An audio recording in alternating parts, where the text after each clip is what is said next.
Hello, my name is Bron Moran, and I'm going to be discussing the importance of the quality of problem solving. In this presentation, I will discuss why it's important for a leader to have the quality of problem solving. Thomas Edison once said, "I have not failed, I have just found 10,000 ways that won't work." He accepted that temporary failure and continued working until he invented the light bulb. The purpose of this topic is to highlight how problem solving is a quality that leaders demonstrate. Maxwell claims you can measure a leader by the problem he tackles. He always looks for ones his own size. We all must understand and accept that life is full of challenges and obstacles. We can choose to complain, or we can choose to take actions to minimize or eliminate problems.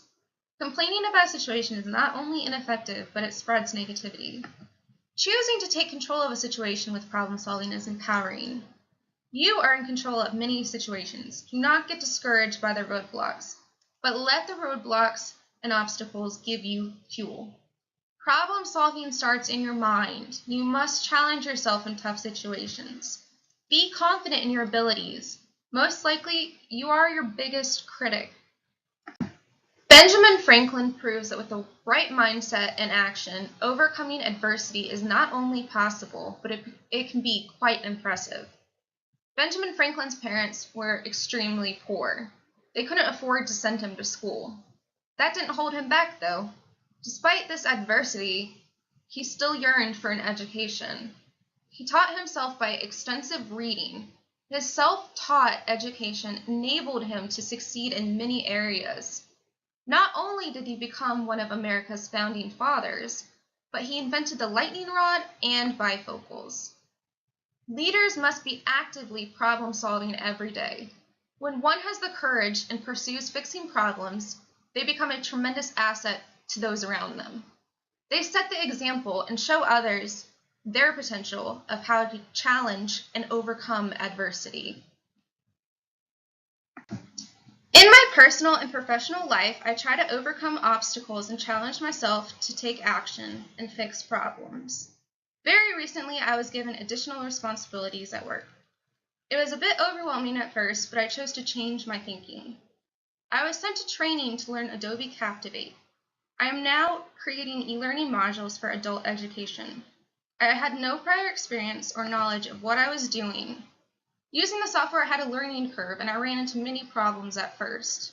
My boss directed me to use the text-to-speech voices built into the software. I chose a voice that sounded the most natural, but I was still disappointed in her voice.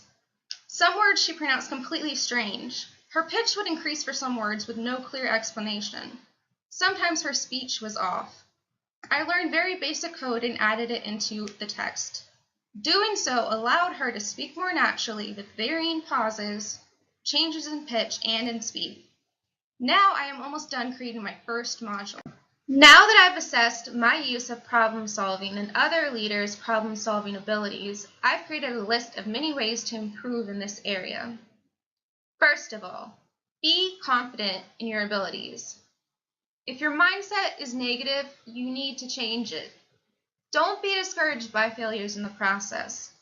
They're natural and they happen to all of us. Don't waste time discussing problems.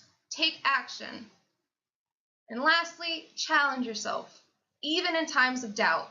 In conclusion, I believe we severely limit ourselves when we get discouraged or give up when problems arise. Believe in yourself and your abilities. Attempt the impossible and always try.